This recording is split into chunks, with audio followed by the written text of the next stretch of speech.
ഒമാനിലെ പ്രവാസികൾക്കായി നിയമപരമായ പദവി ശരിയാക്കുന്നതിനുള്ള ഇളവ് കാലാവധി നീട്ടിയത് പ്രയോജനപ്പെടുത്തണമെന്ന് റോയൽ ഒമാൻ പോലീസ്.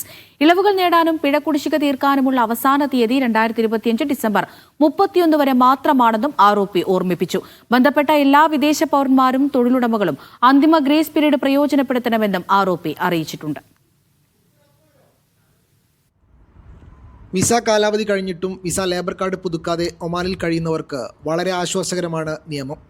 തൊഴിൽ വിസയിലോ ഫാമിലി വിസയിലോ വിസിറ്റിംഗ് വിസയിലോ ഒമാനിൽ വന്ന് കാലാവധി കഴിഞ്ഞവർക്ക് പിഴയില്ലാതെ നാട്ടിലേക്ക് മടങ്ങാനും ഈ അവസരം പ്രയോജനപ്പെടുത്താം. അവസാന തീയതി നീട്ടിയതോടെ ഒമാനിൽ താമസിക്കുന്ന വിദേശ പൗരന്മാർക്ക് 2 രീതിയിൽ പ്രയോജനം ലഭിക്കും. സ്റ്റാറ്റസ് ക്രമപ്പെടുത്തലാണ് ഒന്നാമത്തേത്. ഒമാനിൽ തുടരാൻ ആഗ്രഹിക്കുന്നവർക്ക് അവരുടെ താമസ പെർമിറ്റുകൾ പുതുക്കാനോ രാജ്യത്തിനകത്ത് അവരുടെ തൊഴിൽ ട്രാൻസ്ഫർ ചെയ്യാനോ കഴിയും.